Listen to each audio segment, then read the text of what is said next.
Hey students, welcome to the Sun Academy. इस video में हम फर्स्ट ईयर का लेक्चर कवर करेंगे जिसमें हम पढ़ेंगे इम्पोर्टेंस ऑफ वाटर। तो बायोलॉजिकल मॉलिक्यूल्स में हम डिस्कस कर रहे हैं। आज हमारा जो है वो थर्ड लेक्चर है। इसमें हम पढ़ेंगे इम्पोर्टेंस ऑफ वाटर। तो पानी की क्या इम्पोर्टेंस है लाइफ में, ज़िंदगी के अंदर। हमारे सेल के अंदर भी 70 to 90% वाटर होता है। तो वाटर की आखिर इम्पोर्टेंस क्या है, क्या प्रॉपर्टीज़ हैं वाटर की जो उसे बहुत ही ख़ास बना देती हैं हमारे लिए। तो इसको आज हम डिस्कस करेंगे और साथ ही साथ इसकी जो बहुत सारी प्रॉपर्टीज़ हैं उसको भी हम डिस्कस करेंगे इस वीडियो में। तो चलिए वीडियो को स्टार्ट करते हैं।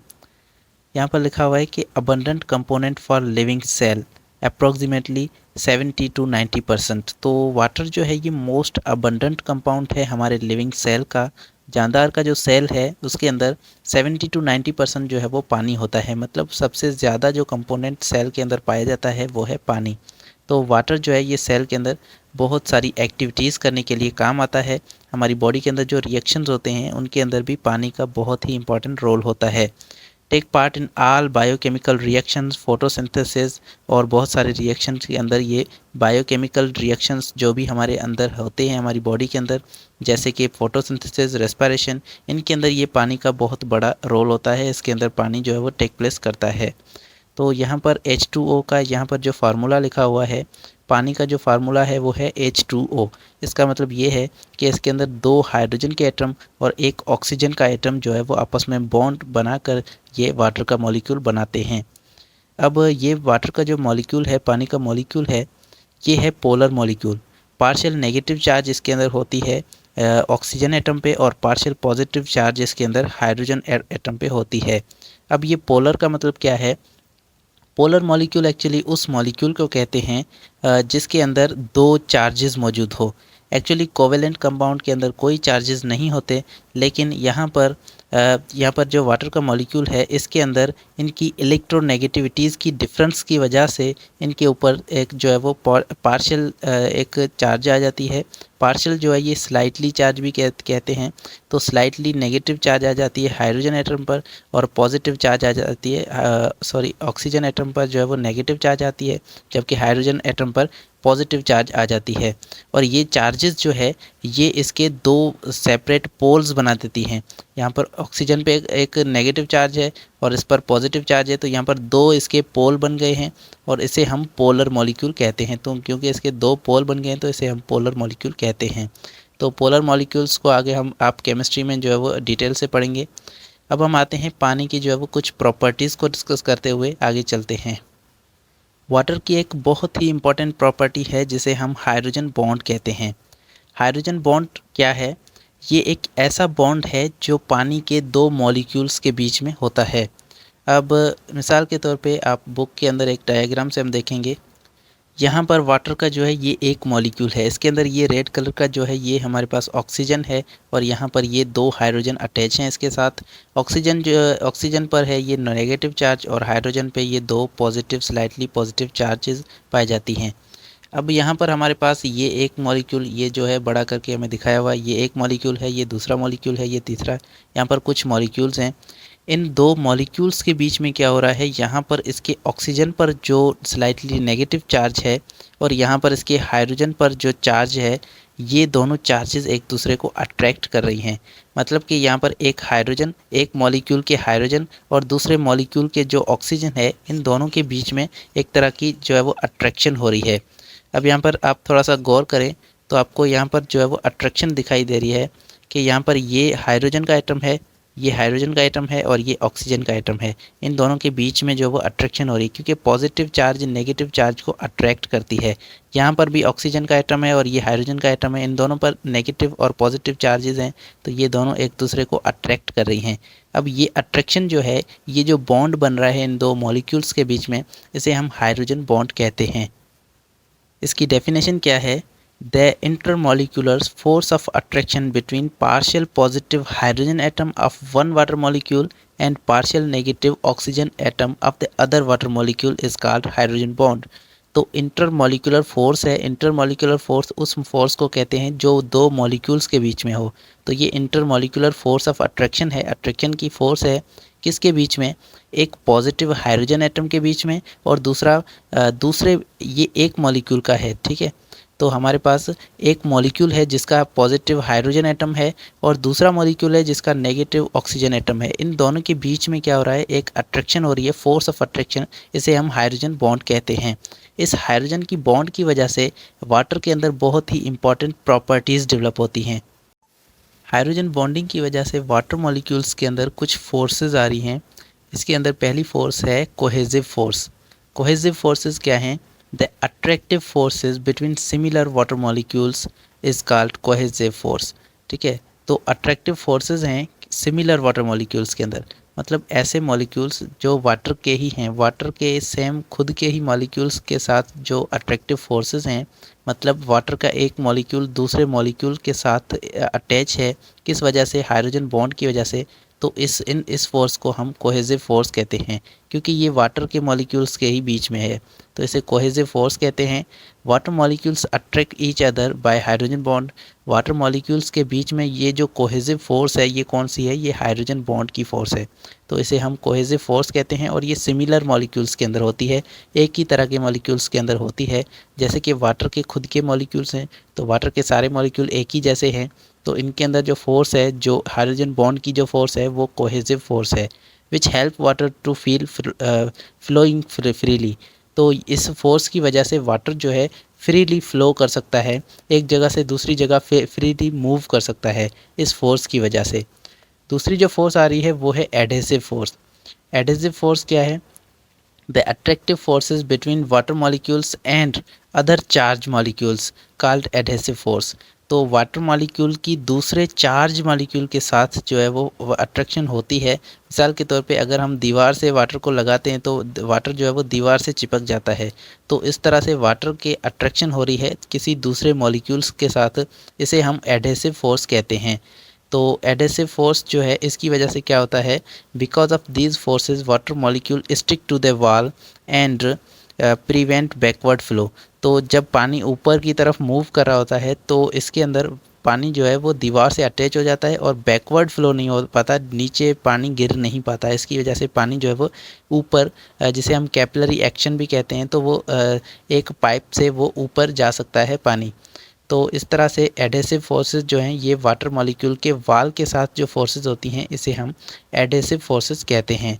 यहाँ पर एक डायग्राम है, इसके अंदर आप देखें तो आपको इजीली समझ में आ जाएगा। यहाँ पर ये जो है ये पानी है और ये एक पाइप है, एक दीवार है, इसके साथ ये पानी जो है वो अटैच है। अब इसके अंदर ये जो है ये पानी के मॉलिक्यूल्स हैं जिसके अंदर एक हाइड्रोजन और एक ऑक्सीजन और 2 हाइड्रोजन अटैच हैं। अब इसके अंदर देख सकते हैं ये इनके बीच में ये जो अट्रैक्शन आ रही है, ये जो अट्रैक्शन है इसे हम हाइड्रोजन बॉन्ड कहते हैं और ये हाइड्रोजन बॉन्ड एक कोहेसिव फोर्स है। तो ये वाटर के सिमिलर मॉलिक्यूल्स के बीच में है, तो ये इसे कोहेसिव फोर्स कहेंगे। अब यहाँ पर वाटर जो है ये इस वॉल से अटैच है, तो वाटर जो फोर्स वाटर को इस वॉल से अटैच कर रही है, इस फोर्स को हम एडहेसिव फोर्स कहते हैं। इसकी वजह से पानी जो है वो नीचे नहीं गिर पाता है और सही से फ्लो कर पाता है, और फ्रीली फ्लो करने में ये कोहेसिव फोर्स हेल्प करती है, क्योंकि वाटर के मॉलिक्यूल एक दूसरे से अटैच होते हैं और ये एक दूसरे से अलग नहीं हो पाते हैं। वाटर की एक और प्रॉपर्टी है जिसे हम हाई स्पेसिफिक हीट कहते हैं। अब ये हाई स्पेसिफिक हीट क्या है? स्पेसिफिक हीट एक्चुअली क्या है? The amount of heat energy required to raise the temperature of 1 gram of a substance by 1 centigrade is called specific heat of the substance। तो हर substance के लिए उसका temperature बढ़ाने के लिए हमें कुछ हीट चाहिए होती है। देखें, किसी भी चीज़ को गर्म करने के लिए हमें क्या चाहिए? हीट चाहिए। तो एक किसी भी सब्सटेंस का, उसका अगर हम 1 ग्राम लें और 1 ग्राम मास है उसका, अगर हम उसका 1 सेंटीग्रेड टेम्परेचर बढ़ाना चाहें तो उसके लिए जितनी हीट हमें चाहिए उसे हम स्पेसिफिक हीट कहते हैं। मिसाल के तौर पे हम एक सब्सटेंस ले रहे हैं 1 ग्राम और उसका हमें टेम्परेचर बढ़ाना है 1 सेंटीग्रेड, तो उस इतना टेम्परेचर बढ़ाने के लिए हमें जो हीट चाहिए होगी उसे हम स्पेसिफिक हीट कहते हैं। हर सब्सटेंस की स्पेसिफिक हीट जो है वो अलग अलग होती है। Water has high specific heat. पानी की जो स्पेसिफिक हीट है वो बहुत ही हाई है, मतलब पानी जो है वो बहुत ही ज़्यादा टेम्परेचर देने पर ही गर्म होता है। तो due to polar nature hydrogen bonding hands protect the cell against the sudden thermal changes. तो इसकी स्पेसिफिक हीट ज़्यादा है, मतलब पानी को बहुत ही ज़्यादा टेम्परेचर चाहिए उसका टेम्परेचर बढ़ाने के लिए। तो इस तरह से ये जो है वो हमारे बॉडी के अंदर एक तरह का जो है वो थर्मल चेंजेस को रेजिस्ट करता है। जैसे कि हमारी बॉडी के अंदर अगर अचानक कहीं से गर्मी आ जाती है, अगर बाहर बहुत ही ज़्यादा गर्मी हो जाती है तो हमारी बॉडी जल्दी से गर्म नहीं होती, क्योंकि वो पानी जो है वो बहुत ही ज़्यादा टेम्परेचर देने पे गर्म होता है। तो इसीलिए सडन जो थर्मल चेंजेस आते हैं, जो जल्दी से गर्मी की चेंजेस आ जाती हैं, वो हमारी बॉडी उससे बच जाती है और हमारी बॉडी का टेम्परेचर इतनी जल्दी बढ़ता नहीं है। एक और वाटर की प्रॉपर्टी है जिसे हम हाई हीट ऑफ वेपराइजेशन कहते हैं। अब हाई हीट ऑफ वेपराइजेशन क्या है? सबसे पहले हीट ऑफ वेपराइजेशन को समझना है। Amount of heat required to change liquid water into vapour state. तो वाटर एक लिक्विड है और इस लिक्विड वाटर को हमें वेपर्स में कन्वर्ट करना है, उसको बॉयल करना है तो ताकि वो वेपर्स में कन्वर्ट हो जाए। तो वेपर्स में कन्वर्ट करने के लिए जितनी हीट चाहिए, उस हीट को हम कहते हैं हीट ऑफ वेपराइजेशन। तो हीट ऑफ वेपराइजेशन वो हीट है जो किसी भी लिक्विड को एवोपरेट करने के लिए, उसको गैसियस स्टेट में लाने के लिए हीट चाहिए, उसको जितनी हीट देनी पड़ती है उसे हम हीट ऑफ वेपराइजेशन कहते हैं। अब वाटर की जो हीट ऑफ वेपराइजेशन है वो बहुत ही ज़्यादा है, बहुत ही हाई है। Water has high heat of vaporisation easy 574, मतलब 574 किलो कैलोरीज पर केजी। तो पानी का 1 kg का अगर हमें टेम्परेचर बढ़ाना है, उसे बॉयल करना है, पानी का 1 kg अगर हमें वेपर्स में कन्वर्ट करना है तो उसके लिए हमें 574 किलो कैलोरीज की हीट लगेगी। तो इतनी ज़्यादा हीट चाहिए पानी के 1 kg को हमें अगर हीट में वेपर्स में कन्वर्ट करना है। तो अब यहाँ पर आ रहे हैं, high heat of vaporisation means a large amount of heat can be lost with minimal loss of water. तो इससे हमें ये पता चलता है कि पानी को हम जितनी ज़्यादा हीट देंगे उतना ज़्यादा वो सिर्फ गर्म होता रहेगा, और जब उसको इतना टेम्परेचर मिल जाएगा कि वो एवोपोरेट हो सके, बहुत ज़्यादा टेम्परेचर जब देंगे तब जाके वो एवोपोरेट होगा। तो वाटर जो है इतनी आसानी से एवोपोरेट नहीं होता, उसके बहुत ज़्यादा हीट चाहिए होती है एवोपोरेट होने के लिए। तो इस तरह से क्या होगा, अगर हमें हमारी बॉडी के अंदर हीट ज़्यादा है तो क्या होगा, हमारी बॉडी जो है वो स्वेट प्रोड्यूस करेगी, हमारी बॉडी से हमें पसीना आएगा और वो पसीना जो है वो जल्दी से एवोपोरेट हो जाता है। हमारी बॉडी का जो टेम्परेचर हाई होता है उसकी वजह से जल्दी से वो एवोपोरेट हो जाता है, जिससे हमारे पानी का जो हीट का लॉस है वो कम होता है।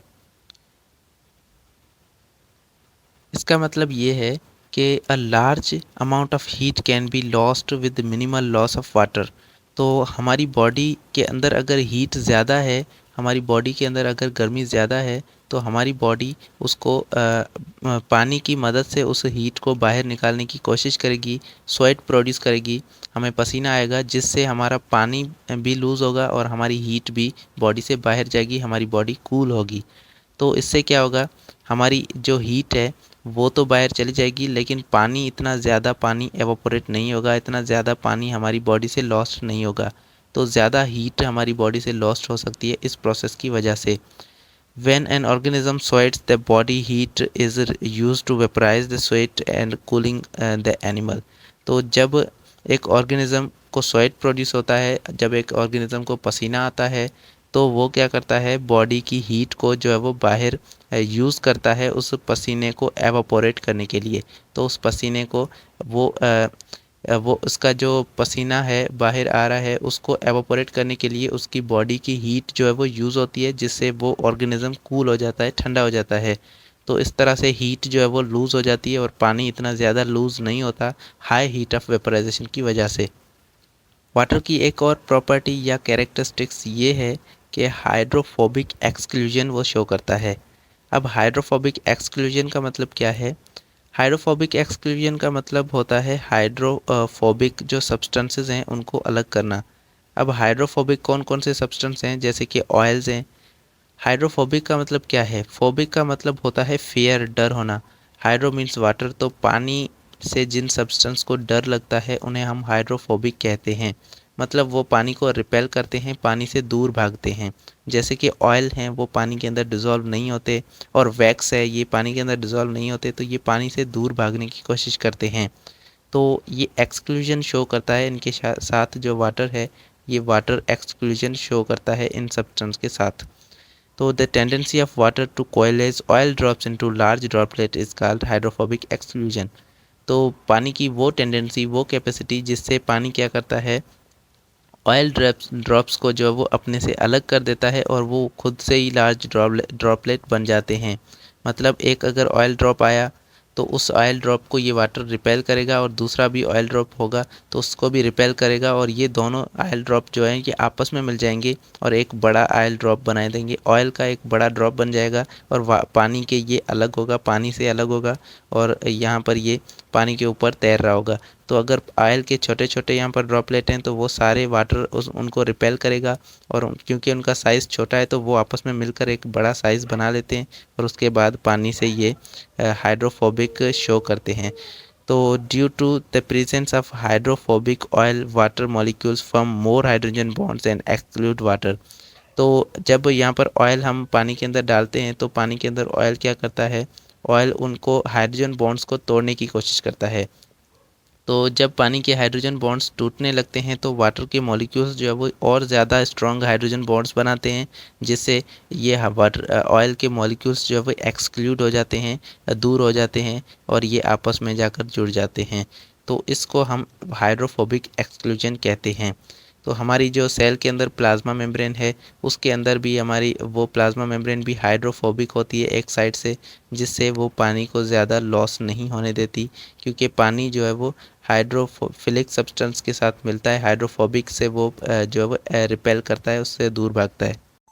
वाटर की लास्ट दो प्रॉपर्टीज़ जो बहुत ही इंपॉर्टेंट हैं इनको देख लेते हैं। एक है आयोनाइजेशन ऑफ वाटर। वाटर की जो आयोनाइजेशन है ये बहुत ही इंपॉर्टेंट है। अब आयोनाइजेशन का क्या मतलब है, the dissociation of molecule in its ions is called ionisation. तो जो भी मॉलिक्यूल है वो कुछ एटम्स से मिलकर बना हुआ है, अब वो आटम उनके एटम्स में ही उस मॉलिक्यूल का टूटना, इसे हम आयोनाइजेशन कहते हैं। जो आयन्स इसमें बनते हैं, जो एटम्स बनते हैं उन्हें आयन्स कहा जाता है। जैसे कि वाटर जो है ये इसका फार्मूला होता है H2O, और इसके अंदर दो हाइड्रोजन होते हैं, तो एक हाइड्रोजन H प्लस आयन में निकलता है और एक OH आयन हाइड्रोक्सिल आयन्स में निकलते हैं। तो ये दो जो है वो आयन्स निकलते हैं एक वाटर के मॉलिक्यूल्स में, इसे हम आयोनाइजेशन कहते हैं। तो dissociation of molecule in its ion is called ionisation. किसी भी मॉलिक्यूल का अपने आयन्स में टूटना इसे आयोनाइजेशन कहा जाता है। पानी जब अपने दो मॉलिक्यूल्स में टूटता है तो इसका एक पॉजिटिव हाइड्रोजन आयन आता है। पॉजिटिव हाइड्रोजन आयन मतलब इसके ऊपर पॉजिटिव चार्ज होती है, तो ये पॉजिटिव हाइड्रोजन आयन आता है, और दूसरा जो है नेगेटिव हाइड्रोक्सिल आयन इसके अंदर आता है। तो पानी जब टूटता है तो इसके अंदर पॉजिटिव हाइड्रोजन आयन और नेगेटिव हाइड्रोक्सिल आयन इसके अंदर मिलते हैं हमें। उसके बाद है एनोमलस बिहेवियर ऑफ वाटर। ये भी इंपॉर्टेंट प्रॉपर्टी है वाटर की। एनोमलस बिहेवियर का मतलब क्या है, अनयूजुअल बिहेवियर, जो एक अलग तरह का बिहेवियर, अनोखा बिहेवियर वाटर हमें दिखाता है। वो कैसे, यूजुअली क्या होता है, matter contracts at low temperature but water expand below 4 centigrade due to hydrogen bonds. Usually जो भी मैटर होता है, जो भी मादा होता है, वो लो टेम्परेचर पे कॉन्ट्रैक्ट करता है, उसकी साइज़ कम हो जाती है। मिसाल के तौर पे अगर हम किसी गैस को जो है वो लो टेम्परेचर दें तो वो कॉन्ट्रैक्ट होकर लिक्विड के अंदर आ जाती है। तो गैस पहले बहुत ही ज़्यादा वॉल्यूम ऑक्यूपाई कर रही थी, अब हम उसको अगर लो टेम्परेचर दे रहे हैं तो वो आहिस्ता आहिस्ता लिक्विड के अंदर कन्वर्ट हो रही है, उसका वॉल्यूम कम हो रहा है। तो मतलब मैटर जो है वो कॉन्ट्रैक्ट करता है लो टेम्परेचर पे। किसी भी मैटर का अगर हम टेम्परेचर लो कर दें तो वो कॉन्ट्रैक्ट होगा, उसका साइज़ जो है वो छोटा हो जाएगा, कम हो जाएगा। लेकिन पानी के साथ ऐसा नहीं होता, पानी आगे तो शो सही करता है, लेकिन यहाँ पर 4 सेंटीग्रेड के नीचे जो है ये पानी अनयूजुअल एनोमलस बिहेवियर जो है वो दिखाता है। पानी 4 सेंटीग्रेड से 0 सेंटीग्रेड की तरफ अगर हम ले जाएं तो लो टेम्परेचर कर रहे हैं, और लो टेम्परेचर की वजह से पानी को कॉन्ट्रैक्ट होना चाहिए, पानी को जो है वो उसकी साइज़ को कम होना चाहिए, लेकिन पानी के साथ ऐसा नहीं होता। पानी यहाँ पर एक्सपेंशन शो करता है, पानी का साइज़ बढ़ जाता है अगर हम उसका टेम्परेचर कम करें। तो ये सारा जो है वो हाइड्रोजन बॉन्ड्स की वजह से होता है। पानी का जब हम टेम्परेचर कम करते हैं, मिसाल के तौर पे पानी जो है वो पहले 4 सेंटीग्रेड तक था, अब हम उसका टेम्परेचर कम करके 0 पर ले आए हैं, तो अब ये 0 पर पानी जो है वो ये बर्फ़ में कन्वर्ट हो जाता है। और बर्फ़ का जो डेंसिटी है, बर्फ़ क्योंकि एक्सपेंड होता है, पानी एक्सपेंड होता है, तो बर्फ़ की जो डेंसिटी है वो पानी से कम होती है, पानी की डेंसिटी ज़्यादा होती है, इसीलिए बर्फ़ जो है वो पानी के ऊपर फ्लोट कर रही होती है, तैर रही होती है। क्योंकि पानी जो है वो 4 सेंटीग्रेड से नीचे पानी एक्सपेंड होता है और इसकी डेंसिटी कम हो जाती है। Therefore the density of ice is low, क्योंकि इसीलिए डेंसिटी आइस की जो डेंसिटी है वो पानी से लो है और पानी की डेंसिटी ज़्यादा है, इसीलिए आइस जो है वो तैरती है पानी के ऊपर। And it makes life possible under the frozen surface of water. और इसी की वजह से जब सर्दी आती है तो समंदर के अंदर क्या होता है, बर्फ़ जो है वो बहुत सर्दी की वजह से पानी बर्फ़ के अंदर कन्वर्ट हो जाता है। अब ये बर्फ़ क्योंकि ये इसकी डेंसिटी कम है तो ये ऊपर फ्लोट करने लगती है, तैरने लगती है, तो यहाँ पर ये बर्फ़ की लेयर ऊपर आ जाती है, ऐसे बर्फ़ जो है वो तैरने लगती है। और अब यहाँ पर ऊपर जो है वो ये बर्फ़ की लेयर आ चुकी है, तो इसके नीचे वाला पानी जो है ये सही से रहेगा, इसके अंदर ये बर्फ़ नहीं हो पाएगा क्योंकि ये ऊपर से बर्फ़ की एक लेयर आ गई है। तो नीचे जो भी मछलियाँ होंगी, जो भी जानवर होंगे वो सही से यहाँ पर रह पाएंगे। तो इस तरह से यहाँ पर ये फ्रोज़न वाटर के अंडर जो है वो लाइफ पॉसिबल हो पाई है वाटर के इस बिहेवियर की वजह से, क्योंकि आइस जो है वो इस बिहेवियर की वजह से ही आइस की डेंसिटी जो है वो लो है और इसीलिए आइस फ्लोट करती है और यहाँ पर ये जानवर सही से रह पाते हैं। तो यहाँ पर ये जानवर इसी वजह से ये सही से जानवर रह पाते हैं इस फ्लोटिंग सरफेस के नीचे। उम्मीद है आपको आज का लेक्चर समझ में आ चुका होगा। कोई क्वेश्चन हो तो कमेंट के अंदर पूछ सकते हैं। Thank you so much for watching. मिलते हैं अगली वीडियो में। अल्लाह हाफिज़।